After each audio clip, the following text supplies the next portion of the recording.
माँ की ममता के अंदर, माँ की करुणा के अंदर और माँ के वात्सल्य के अंदर इतनी ताकत है कि दुनिया की कोई भी शक्ति माँ के शब्द के आगे कोई नहीं आ सकती है।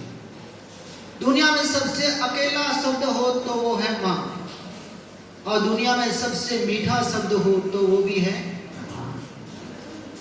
अकेला शब्द इतना ताकतदार और इतना वात्सल्य से भरा हुआ और इतने ताकतदार से भरा हुआ एक माँ के शब्द के अंदर ताकत है, क्योंकि माँ के ममता के प्यार के अंदर अटूट शक्ति पड़ी हुई है।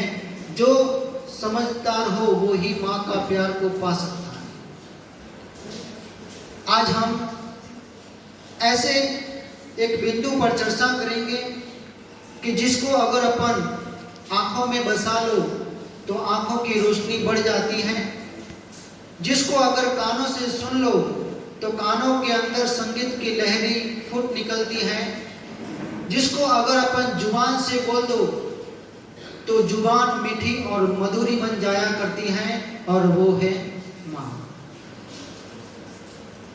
माँ के प्यार के अंदर, माँ के वात्सल्य के अंदर इतनी जबरदस्त ताकत है।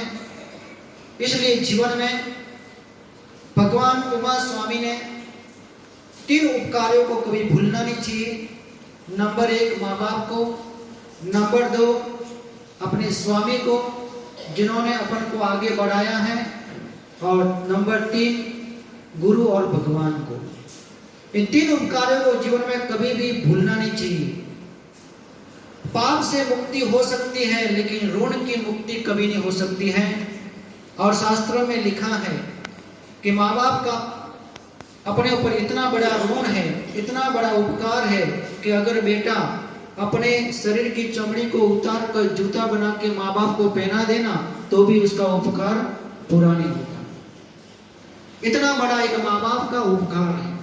तो आज माँ बाप का उपकार क्या है, थोड़े समय के अंदर सुंदर घटनाओं के साथ में एक माँ का प्यार अपन समझेंगे। एक सुंदर मुझे घटना से इस प्रवचन को मैं शुरू करूंगा। स्कूल से बच्चा घर आ रहा था, चौराहे पर बच्चे का एक्सीडेंट हुआ। किसी ने समाचार दिया कि माँ तुम्हारे बेटे का एक्सीडेंट हुआ, और उस समय माँ आटा बांध रही थी, और आटा बांधा हुआ वो हाथ जैसे ही बेटे के एक्सीडेंट का समाचार सुना और ऐसे ही रसोई में से भागी। चौराहे पर जाके देखती है और पूछती है कि मेरा बेटा कहाँ है। तो कहा आप कौन हो जी? मैं उसकी माँ हूं। अभी एम्बुलेंस के अंदर तुम्हारे बेटे को हॉस्पिटल लेके गए। माँ दौड़ी हॉस्पिटल के अंदर, हॉस्पिटल जाके कहने लगी मेरा बेटा कहाँ है, मेरा बेटा कहाँ, मुझे एक बार मुझे बेटे का दर्शन कराओ। आप कौन हो जी? मैं उनकी माँ हूं। बाहर बैठो, तुम्हारे बच्चे का अंदर ऑपरेशन चल रहा है। 1 घंटे के बाद में डॉक्टर ने बहुत कोशिश की लेकिन अभी तक बेटा होश में नहीं आया था। 1 घंटे ऑपरेशन के बाद में उसको बाहर आया। माँ दौड़ी, प्लीज एक बार मुझे मेरे बेटे का दर्शन कराओ, प्लीज एक बार मुझे बेटे का दर्शन कराओ। डॉक्टर ने कहा कि आप बाहर बैठो, अभी तक तुम्हारा बेटा होश में नहीं आया है, जब होश में आएंगे तब आपको दर्शन किया दिया जाएगा। माँ डॉक्टर के पैरों में पड़ी और कहने लगी कि डॉक्टर साहब एक बार मेरे बेटे का मुंह बता दो, एक बार, अगर उसको कुछ हो गया तो मेरे मन में रह जाएगी, एक बार मुझे मेरे बेटे का दर्शन करा।